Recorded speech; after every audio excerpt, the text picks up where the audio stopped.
उत्तरी पर्वतीय वन कितने प्रकार के होते हैं? दो प्रकार के होते हैं।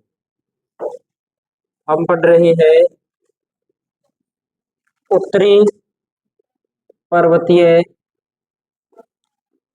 वन। उत्तरी पर्वतीय वन। उत्तरी पर्वतीय वन के बारे में सबसे पहले हमने पढ़ा था विस्तार। विस्तार कहाँ कहाँ पाया जाता है? तो पश्चिमी हिमालय व पूर्वी हिमालय में इसका प्रमुख रूप से विस्तार पाया जाता है, जिसमें जम्मू कश्मीर, लद्दाख, हिमाचल प्रदेश, उत्तराखंड और सिक्किम, कुछ पश्चिम बंगाल का जो भाग है वो, असम, अरुणाचल का जो भाग है वो इसके अंतर्गत आता है। फिर हमने इसमें बात की थी कि जो पूर्वी हिमालय है यहाँ तापमान व आर्द्रता पश्चिमी हिमालय के मुकाबले ज्यादा ज्यादा रहती है, कम नहीं रहती। पश्चिमी हिमालय में कम रहती है, पूर्वी हिमालय में क्या रहती है? ज्यादा रहती है, क्योंकि सागर के पास में। और इसी इसका जो मुख्य कारण है वो कारण क्या है कि जो पूर्वी हिमालय है वो एक तो बंगाल की खाड़ी के पास में और दूसरा कर्क रेखा के पास में। एक ये बात हमने पढ़ ली थी। फिर हमने ये बात भी देखी थी कि पूर्वी हिमालय की जो दशा है वो पश्चिमी हिमालय के मुकाबले अलग है। वहां सारे भाग में ठंड नहीं पड़ती। जो नीचे का भाग है वहां उष्ण कटिबंधीय जलवायु पाई जाती है। उष्ण कटिबंधीय जो पौधे हैं वो वनस्पति पाई जाती है। और जैसे जैसे ऊपर की ओर जाते हैं वहां पर जो पर्वतीय या ठंडे क्षेत्रों की वनस्पति है वो पाई जाती है। ये बात हमने कर ली थी। आज हम लिखते हैं आगे, इसी के अंदर लिखते हैं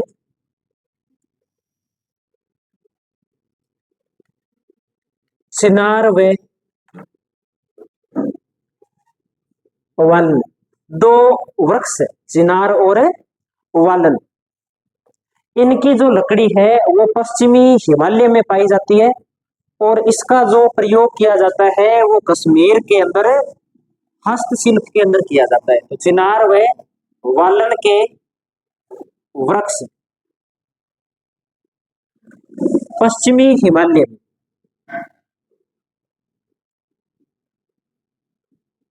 पाए जाते हैं। इनका कश्मीर हस्तशिल्प, हस्तशिल्प जानते हो ना, हाथ से बनने वाला सामान। कश्मीर कश्मीर के अंदर जो हाथ से बनने वाला सामान है उसे कश्मीर हस्तशिल्प बोलते हैं। इनका कश्मीर हस्तशिल्प में सर्वाधिक प्रयोग किया जाता है। सर्वाधिक प्रयोग किया जाता है। एक तो ये बात ध्यान रखिए, एक कश्मीर वाला जो क्षेत्र है यहाँ पर एक वृक्ष पाया जाता है, उस वृक्ष का नाम है विल्लो। कौन सा वृक्ष पाया जाता है? विल्लो वृक्ष। और विल्लो वृक्ष की लकड़ी से बैट बनते हैं। क्रिकेट के जो बैट होते हैं वो कौन से वृक्ष की लकड़ी से बनते हैं? एक बात लिखेंगे, विल्लो वृक्ष की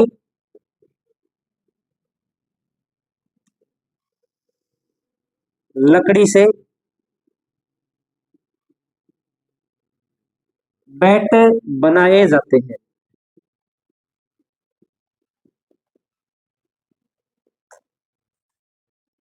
और बैट की जो कीमत होती है वो 500 रुपए से लेकर के 5 लाख रुपए तक होती है ना। अलग अलग तरीके के बैट आते हैं, अलग अलग लकड़ी की क्वालिटी के आधार पर बैट है वो बनाए जाते हैं।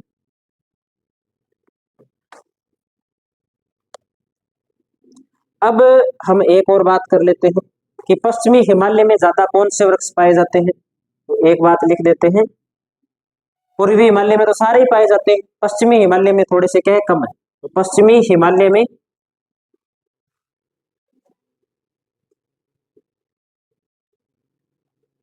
सिल्वर फर, सप्रूस, सिल्वर फर, सप्रूस, देवदार, देवदार वृक्ष पट्टियों में पाए जाते हैं।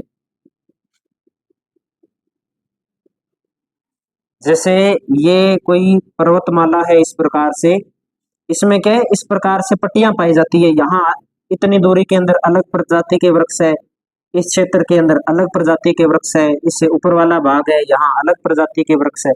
इस प्रकार से वृक्षों की क्या पाई जाती है, पट्टियां पाई जाती है। तो एक ये बात हमें इसमें ध्यान रखना। अब हम एक बनाते हैं टेबल।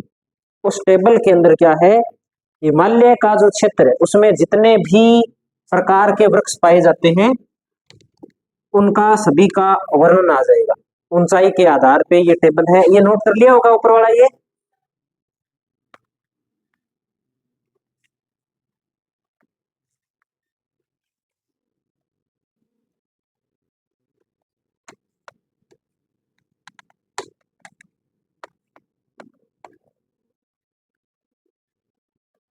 पर्वत है वो ऊपर से चौड़ा होता है या नीचे से,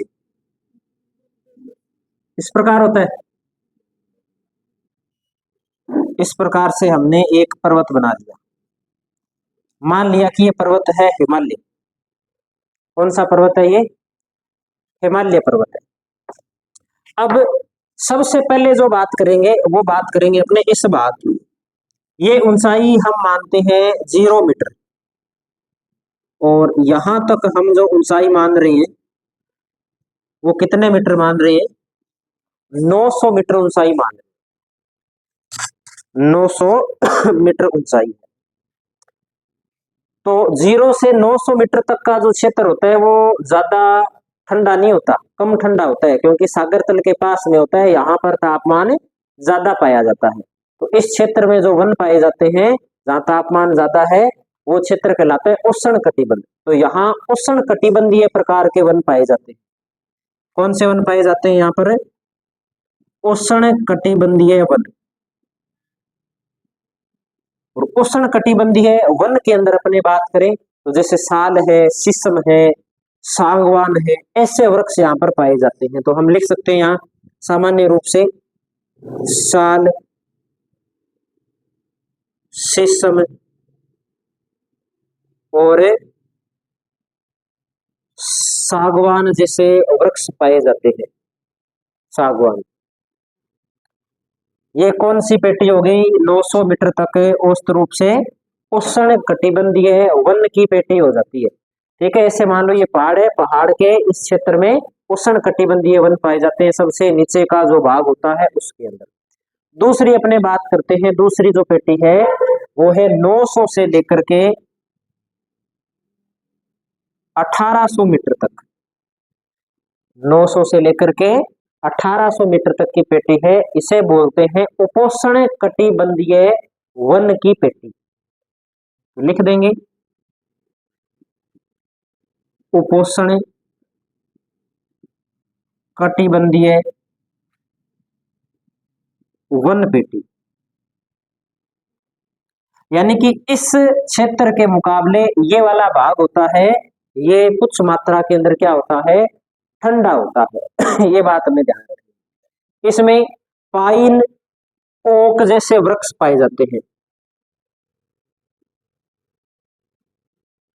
पाइन व ओक प्रजाति के वृक्ष प्रमुख रूप से उपोष्ण कटिबंधीय वन की पेटी में पाए जाते हैं।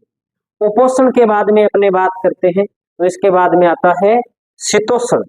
पढ़ते हैं ना अपने ताप कटिबंध, कई उस क्लास में तुम्हें आज ही पढ़ा के आया हूँ।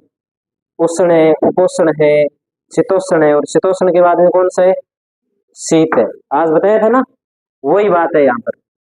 इसके बाद में अगला लिखते हैं हम तीसरी पेटी के रूप में शीतोष्ण कटिबंधीय वन पेटी। शीतोष्ण कटिबंधीय वन पेटी। इसकी अगर ऊंचाई की बात करें तो इसकी ऊंचाई 1800 मीटर से लेकर के 2700 मीटर तक मानी जाती है। कितने मीटर तक ऊंचाई है इसकी, 2700 मीटर तक इसकी ऊंचाई मानी जाती है।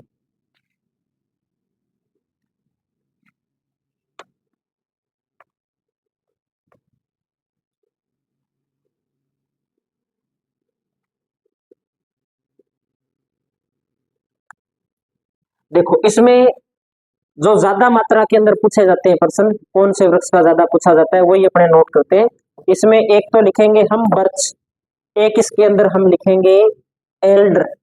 इसमें हम लिख देते हैं एक तो कौन सा वृक्ष पाया जाता है, एल्डर, और एक यहाँ पर जो वृक्ष पाया जाता है वो वृक्ष प्रजाति के जो वृक्ष है वो यहाँ पर इस क्षेत्र के अंदर पाए जाते हैं। इसके बाद में अपने बात करें शीतोष्ण कटिबंध के बाद का जो ऊपर का क्षेत्र होता है उसे हम नाम देते हैं शीत कटिबंध बोल देते हैं, या उसे हम बोल सकते हैं शीत शीतोष्ण कटिबंध। दोनों ही नाम सही है, शीत कटिबंध भी सही है और शीत शीतोष्ण भी सही है। शीत शीतोष्ण या शीत शीतोष्ण कटिबंध, शीत कटिबंध लिखेंगे तो भी सही है। ऊंचाई की बात करें तो इसकी ऊंचाई 2700 मीटर से लेकर के 3600 मीटर तक मानी जाती है। यहाँ हम कह सकते हैं यहाँ कोणधारी वन पाए जाते हैं,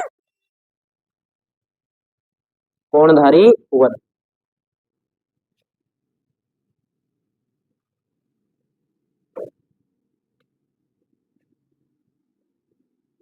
कोणधारी वन की विशेषता क्या होती है, पत्तियां हैं वो लंबी और पतली इस प्रकार से होती है, इन वृक्षों की पत्तियां ऐसे पत्ते होते हैं, ऐसे कौन कौन अपने वो खाते हैं ना सोपटी, वृक्षों का आकार भी वैसा होता है, इस प्रकार के वृक्ष पाए जाते हैं, इसीलिए इन्हें क्या बोलते हैं, कोणधारी वन के नाम से जानते हैं। वृक्ष लिख दीजिए कोणधारी के अंदर,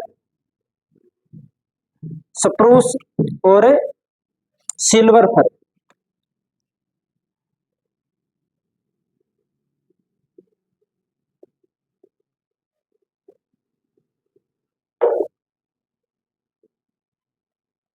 यानी कि हिमालय में प्रमुख रूप से कौन से वन पाए जाते हैं, एक प्रकार से कोणधारी प्रकार के वन पाए जाते हैं, जो नीचे वाला जो भाग है ना उस क्षेत्र के अंदर। इसके बाद में अपने बात करते हैं 3600 के बाद में 4800 मीटर की ऊंचाई तक जो वन पाए जाते हैं उन्हें बोलते हैं अल्पाइन वन,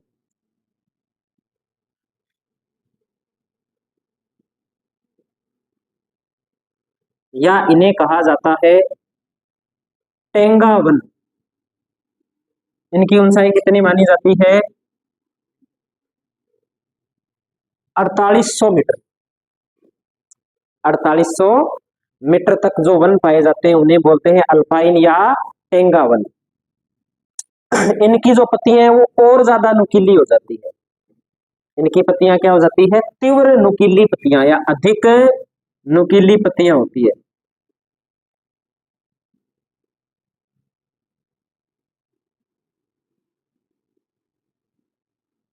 अधिक नुकीली पत्तियां, इसमें हम लिख सकते हैं कि इसके अंदर जूनिफर प्रजाति के जो वृक्ष है वो ज्यादा पाए जाते हैं।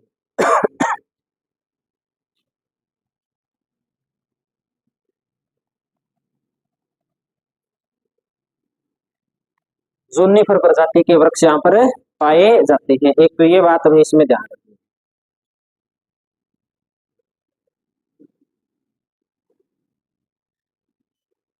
और एक हम इसमें लिखेंगे, एक इसमें वृक्ष पाए जाते हैं रोडोडेंड्रोन वृक्ष यहाँ पर पाए जाते हैं इस क्षेत्र के अंदर। अब इससे ऊपर वाला जो क्षेत्र है 4800 मीटर से लेकर के, और हम इसकी ऊंचाई मान सकते हैं 5100 मीटर तक, यहाँ जो वृक्ष है वो टुंड्रा वनस्पति पाई जाती है, यानी कि वृक्ष तो नहीं होते, कुछ मात्रा के अंदर घास पाई जाती है। तो लिख सकते हैं अगली जो ऊंचाई है वो है 5100 मीटर तक, यहाँ जो वन होते हैं इन्हें बोलते हैं टुंड्रा वन। और इस घास की भी क्या विशेषता है कि घास है वो पूरे साल नहीं रहती, घास कब उगती है, तो घास उगती है यहाँ पर जब गर्मी का मौसम होता है, यानी कि उत्तरी गोलार्ध में तो उगती है अप्रैल मई और जून के महीने में, और बाद में वापस जब सर्दी पड़ने लगती है तो घास क्या हो जाती है, समाप्त हो जाती है। तो इसमें हम लिख सकते हैं यहाँ यहाँ काई, यहाँ काई, लिचेन आदि घासें पाई जाती है। जो कब उगती है? गर्मी में उगती है। और जैसे ही ठंड बढ़ती है घास है वो अपने आप समाप्त हो जाती है। और इससे ऊपर है जो क्षेत्र, यहाँ पर हिम रेखा पाई जाती है। और हिम रेखा से ऊपर वाला जितना भी भाग होता है ना, ये वाला जो भाग है, जितना भी ऊंचा भाग है, ये क्या है? सदैव बर्फ से क्या रहता है? ढका रहता है। यानी कि ये बर्फ की निचली सीमा है, जिसे किस नाम से जानते हैं? हिमरेखा के नाम से जानते हैं। प्रश्न आ जाता है कि हिमरेखा कहाँ पाई जाती है, किसे कहते हैं? तो बर्फ की निचली सीमा, जिससे नीचे बर्फ नहीं पाई जाती, उससे ऊपर ऊपर बर्फ पाई जाती है, उसे हिमरेखा बोलते हैं। तो इससे ऊपर हिमरेखा है और सारा जो क्षेत्र है वो बर्फ से क्या रहता है? हमेशा ढका हुआ रहता है। ये हो गए अपने उत्तरी पर्वतीय वन। अब इसका दूसरा पार्ट हम पढ़ लेंगे, दक्षिणी पर्वतीय वन।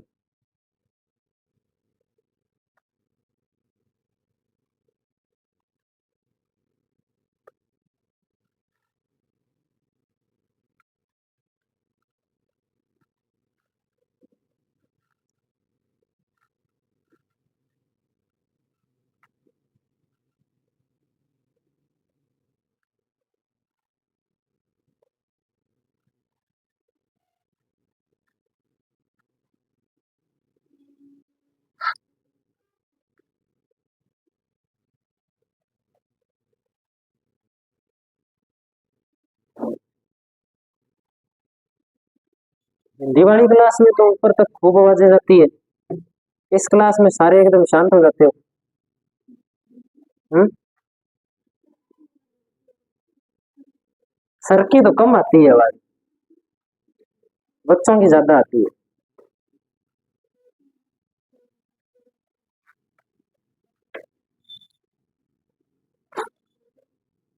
हिंदी वाले सर की बाकी सारी बात तो ठीक है, आपको एक बात पसंद नहीं हो, है ना?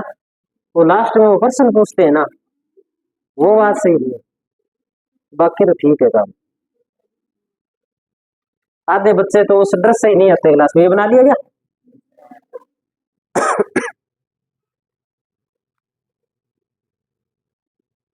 कितना याद करना देते हैं रोज का?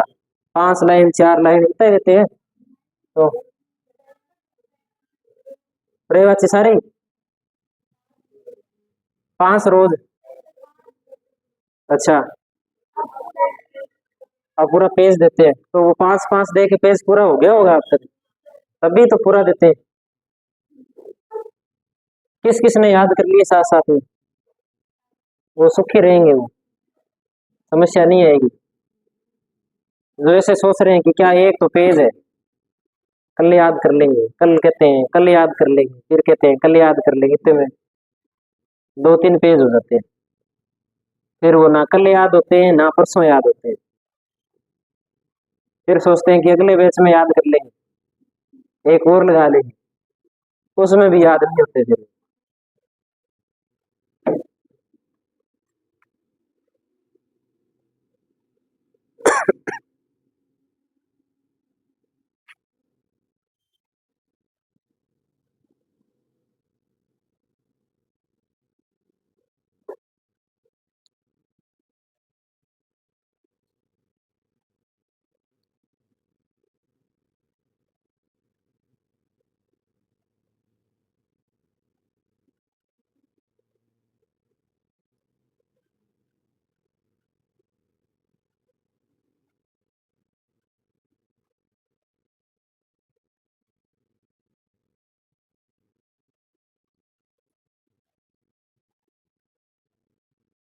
बना लिया होगा आप तो।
चलो आगे हेडिंग लगाओ भैया। अब दक्षिणी पर्वतीय वन, दक्षिणी पर्वतीय वन।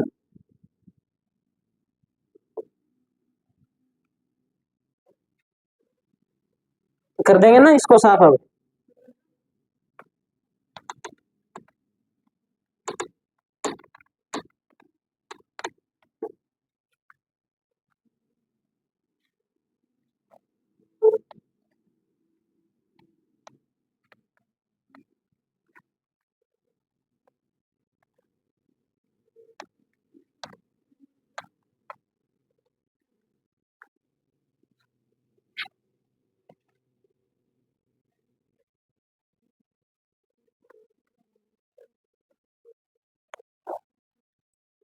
लिखो फिर।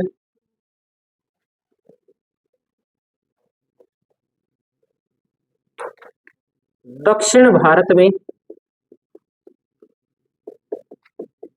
1500 मीटर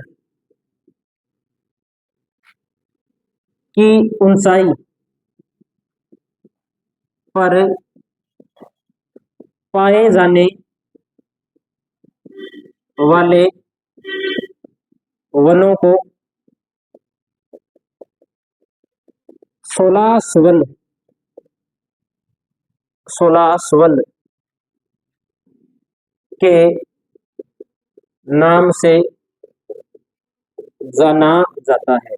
यानी कि दक्षिणी जो भारत है वहां के जो पर्वतीय वन है उन्हें क्या कहते हैं? सोलास। ये नाम याद रख लेना, सोलास क्या है? दक्षिणी भारत में पाए जाने वाले पर्वतीय वन है। दक्षिण भारत में कितने प्रकार के वन पाए जाते हैं? तो उष्ण, उपोष्ण और शीतोष्ण, 3 प्रकार के वन पाए जाते हैं ऊंचाई के आधार पर। जो हम पढ़ रहे हैं वो पर्वतीय वन पढ़ रहे हैं जिन्हें 1500 मीटर से अधिक ऊंचाई पर या 1500 मीटर की ऊंचाई पर मिलते हैं, जिन्हें सोलास कहा जाता है। अगली बात अपने करें कि ये वन कहाँ कहाँ पाए जाते हैं, तो लिखेंगे विस्तार, नीलगिरी,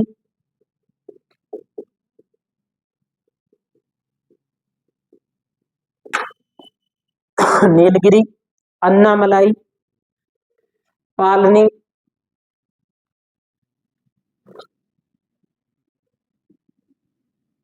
सतपुड़ा,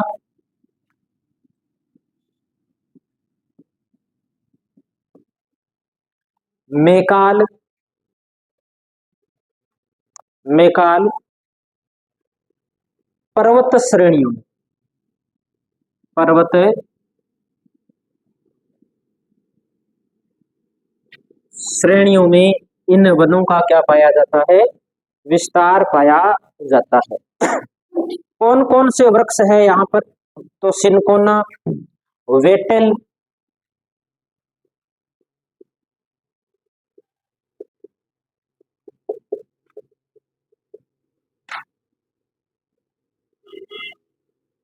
सिनकोना, वेटल, लेरेल, लेरेल,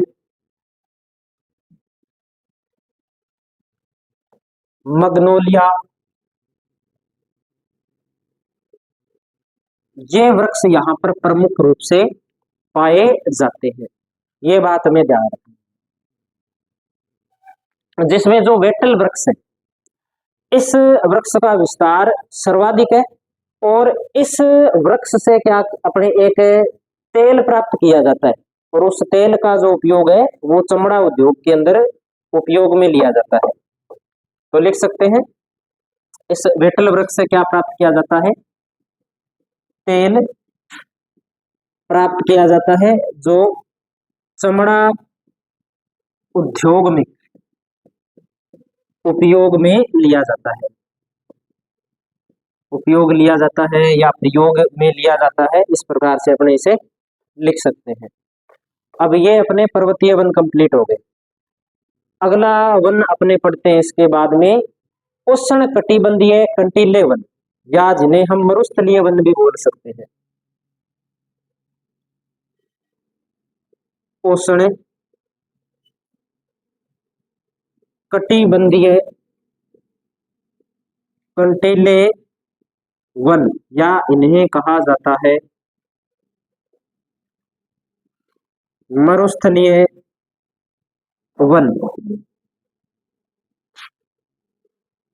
उष्ण कटिबंधीय कंटीले वन या मरुस्थलीय वन।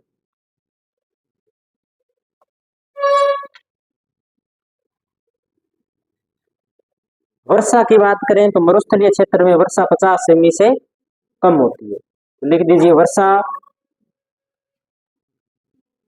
वर्षा 50 सेमी से कम। वृक्षों की औसत ऊंचाई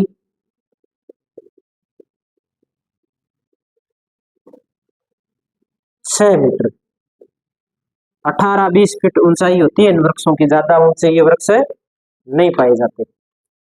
अगर वर्षा ज्यादा हो जाए या सिंचाई की सुविधा मिल जाए तो इन वृक्षों की ऊंचाई ज्यादा हो सकती है। ये बात हमें इसमें ध्यान रखनी है। प्रमुख क्षेत्र कौन कौन सा है तो लिख दीजिए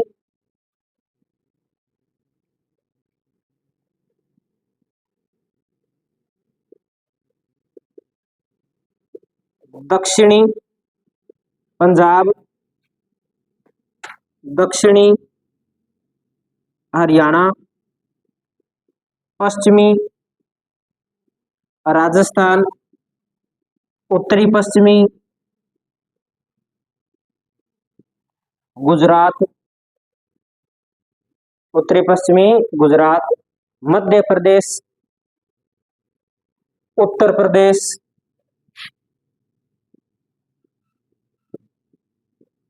यूपी का शुष्क जो भाग है वो,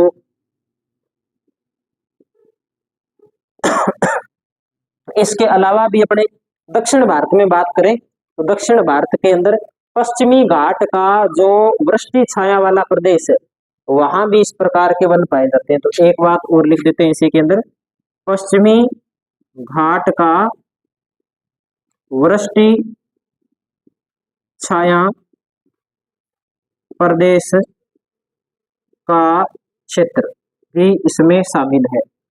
अब मुझे कौन बताएगा कि पश्चिमी घाट का वृष्टि छाया प्रदेश क्या है?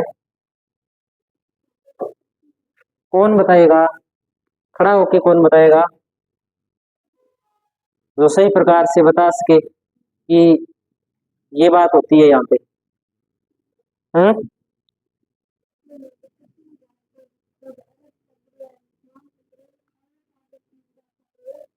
हम्म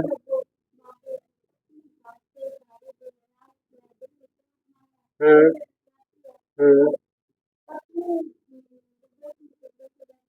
हम्म,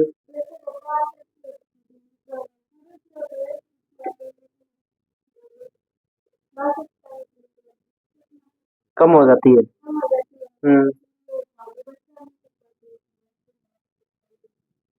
ठीक है। ये बात किस किस को पता थी? पता, एक आपको पता थी और बाकी हमें तो कोई ज्यादा है कौन, मतलब ही नहीं है लेना देना ही। भले महाराष्ट्र में बरसात हो, भले ही न हो, भले ही बाढ़ आए, भले ओले गिरे, हमें क्या मतलब है महाराष्ट्र से भाई, है ना? हमें तो नोटबुक से मतलब है, हम तो यहाँ रहते।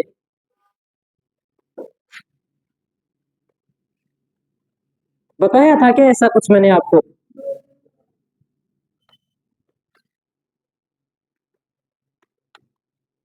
तो वो पता चल गया ना कि पश्चिमी घाट का वृष्टि छाया प्रदेश है, वहां मरुस्थलीय वनस्पति या उष्ण कटिबंधीय कंटीले वन क्यों पाए जाते हैं? क्यों पाए जाते हैं?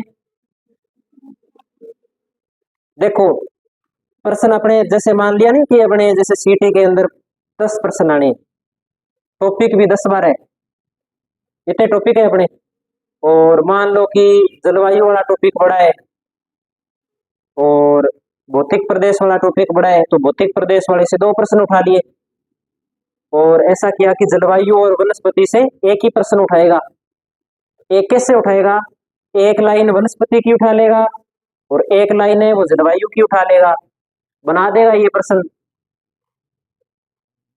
फिर ये मिलेगा नहीं कि सर नए तो जलवायु में लिखा हुआ है और नए वनस्पति के अंदर लिखा हुआ है। कारण तो है ना, संबंध तो है ना। अभी यहाँ पर वर्षा कम होती है, वर्षा कम इसलिए होती है क्योंकि ये पश्चिमी घाट के वृष्टि छाया प्रदेश में आता है।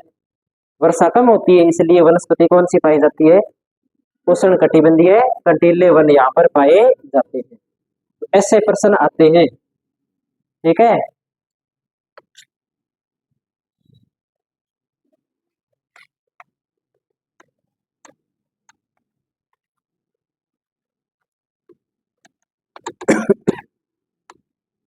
तो हमने इसमें क्षेत्र देख लिए, वृक्ष की ऊंचाई 6 मीटर देख ली, वर्षा 50 सेमी से कम होती है, ये बात देख ली। अब लिखते हैं प्रमुख वृक्ष यहाँ पर कौन कौन से पाए जाते हैं। प्रमुख वृक्ष, प्रमुख वृक्ष में लिख दीजिए आप बबुल,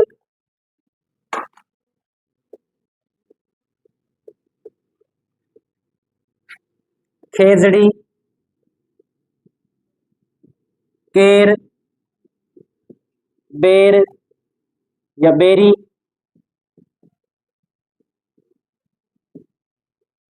रोहिड़ा, खजूर,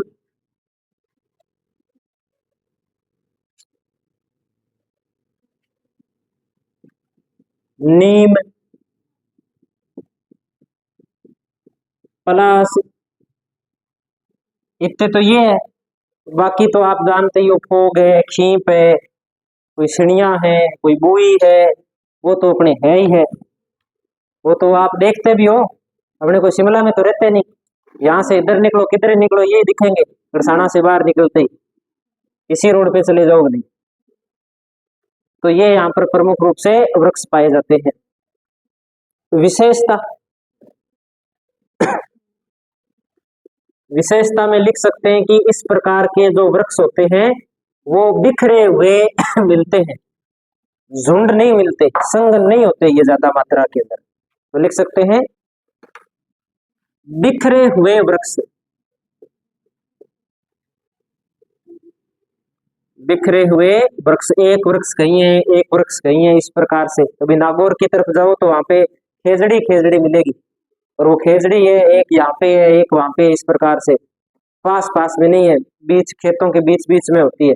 और वो लोग उन खेजड़ियों को काटते नहीं है, रखते हैं खेत के अंदर ही। अपने तो इधर देख लो तो खेत में वृक्ष मिलेगा ही नहीं, बीच में साफ रखते हैं खेत को, लेकिन वहां वृक्षों को काटते नहीं है। वृक्षों को न काटने का भी कारण है, जड़ें लंबी होती है, लिख सकते हैं जड़ें क्या होती है? लंबी। छाल होती है जिसे अपने छोटा बोल देते हैं, मोटी होती है। पत्तियां होती है, छोटी होती है। कांटे बड़े होते हैं। ये इस वनस्पति की क्या है? विशेषता है। ये वैसे कोई लिखाने का है नहीं, आप लोगों को पता ही होगा, अपने इस क्षेत्र में रहते हैं। तो ये अपने एक प्रकार का और वन पढ़ लिया, मरुस्थलीय वन। अगला वन पढ़ते हैं वेलांचली या अनूप वन जिसे बोलते हैं। वेलांचली,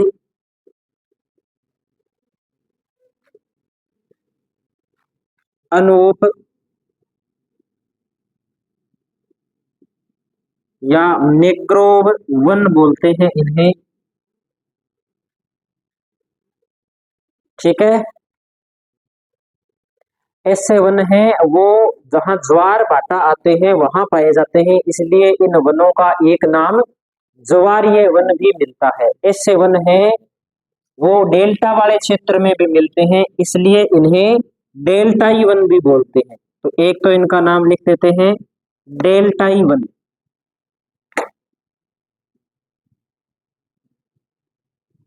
या इन्हें बोलते हैं ज्वारीय वन। तो अब ये अंदाजा तो लग ही गया कि ऐसे वन कहाँ पाए जाते हैं। तो ऐसे वन एक तो पाए जाते हैं सागरों के किनारे जो डेल्टा होते हैं वहां, या उन क्षेत्रों में जहां ज्वार भाटे आते रहते हैं वहां पाए जाते हैं ऐसे वन। या कोई भूमि का ऐसा क्षेत्र जो सागर के किनारे नहीं है, किसी नदी के किनारे है, किसी पहाड़ी की ढाल के अंदर है, जहां पानी ज्यादा रुकने के कारण दलदल बन जाता है, वहां ऐसे वृक्ष पाए जाते हैं। तो लिख सकते हैं यह वनस्पति, यह वनस्पति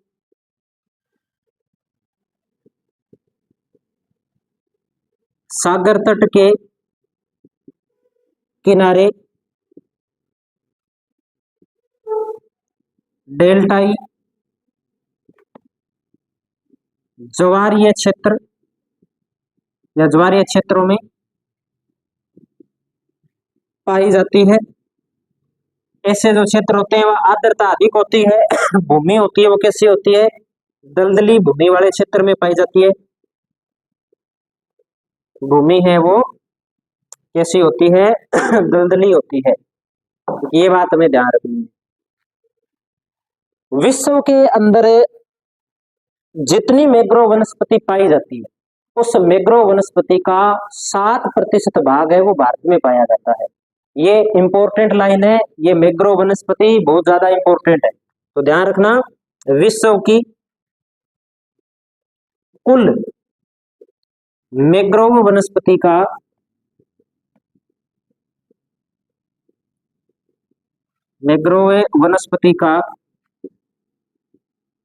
7% भाग भारत में विस्तृत है या भारत में पाया जाता है। 7% भाग भारत में पाया जाता है।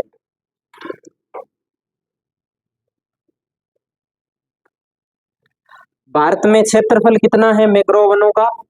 तो 6,740 वर्ग किलोमीटर।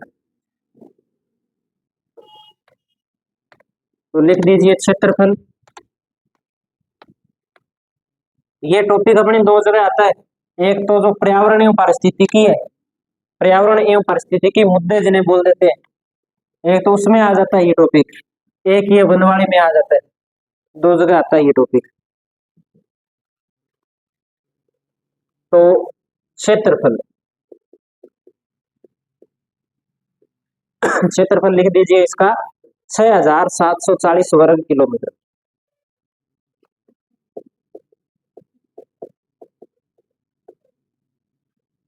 6,740 वर्ग किलोमीटर। प्रमुख वृक्ष कौन कौन से पाए जाते हैं? लिखिए प्रमुख वृक्ष।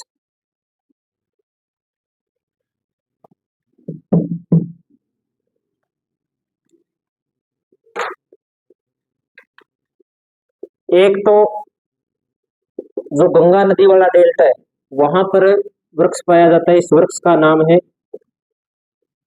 सुंदरी, और इसी सुंदरी वृक्ष की अधिकता के कारण ही उस डेल्टा का नाम क्या पड़ा है?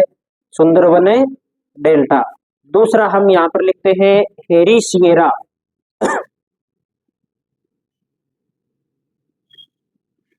हेरी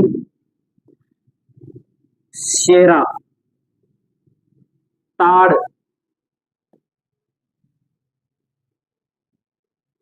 बेंत, ताड़, बेंत, फोनिक्स, गोरने,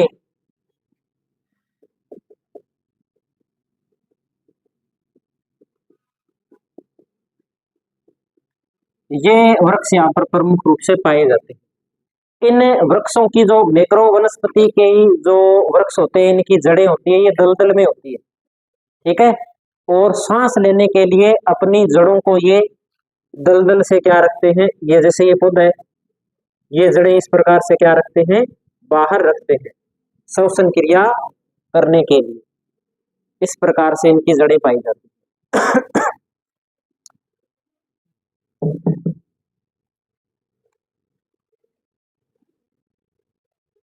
एक शब्द आप लिख दीजिए, मैक्रो वनस्पति का शाब्दिक अर्थ है तटीय वनस्पति, या मैक्रो शब्द का शाब्दिक अर्थ, मैक्रो का शाब्दिक अर्थ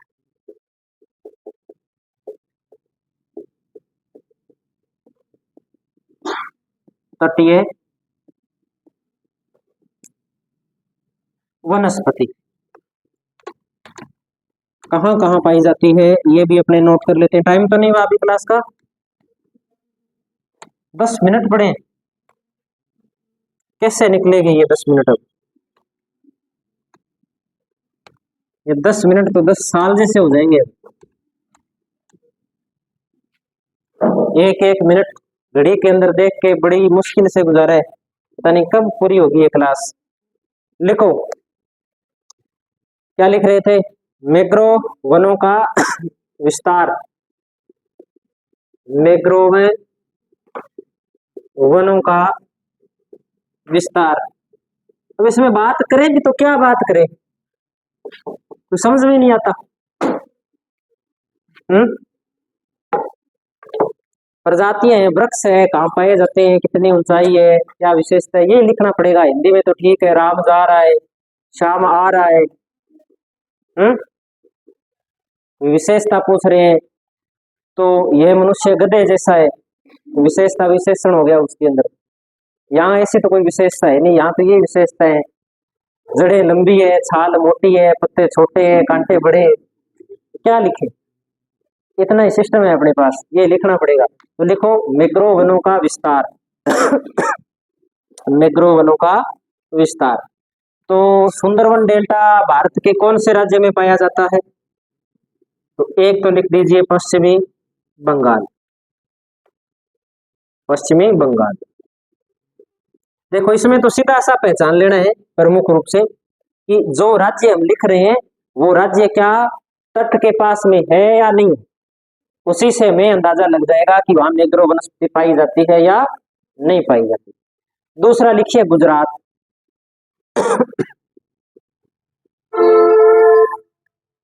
तीसरा लिखिए अंडमान निकोबार। चौथा लिखिए आंध्र प्रदेश।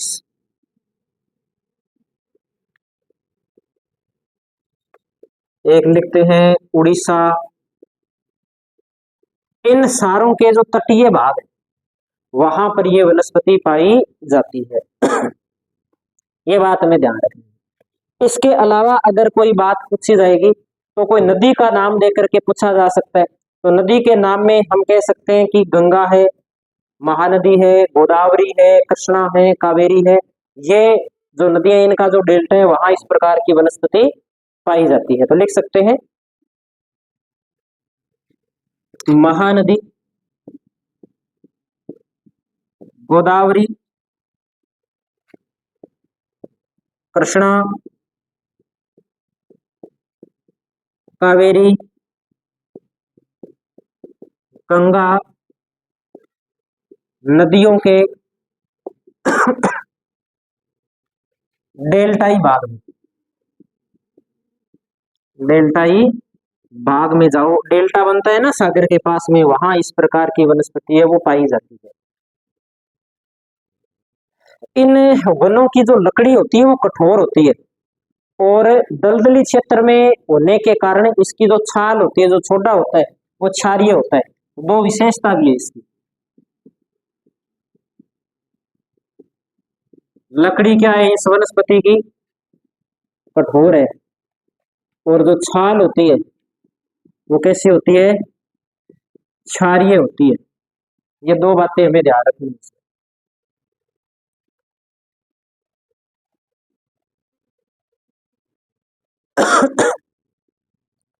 इसमें और क्या प्रश्न आया मैग्रोव वन से? तो मैग्रोव का वितरण कई बार पूछते हैं कि कौन से तट पर जो वनस्पति है ये ज्यादा पाई जाती है।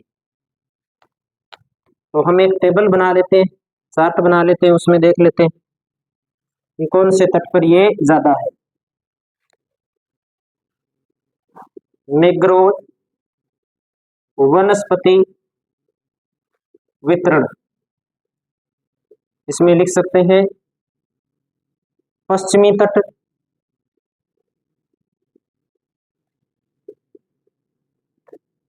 पूर्वी तट और द्वीप समूह। द्वीप समूह।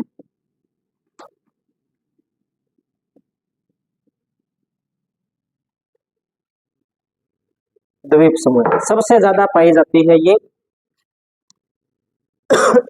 सबसे ज्यादा पाई जाती है पूर्वी तट पर 57%, पश्चिमी तट पर 31%। पीछे कितना बच गया? 7 और 1 8, 5 और 3 8, कितना बच गया? 12 बच गया। तो 12% है वो द्वीप समूह के रूप में पाई जाती है। और प्रमुख रूप से अंडमान एवं जो निकोबार द्वीप समूह है वहां ये वनस्पति पाई जाती है। और अंडमान निकोबार द्वीप समूह की राजधानी का नया नाम क्या है? श्री विजयपुरम। ठीक है,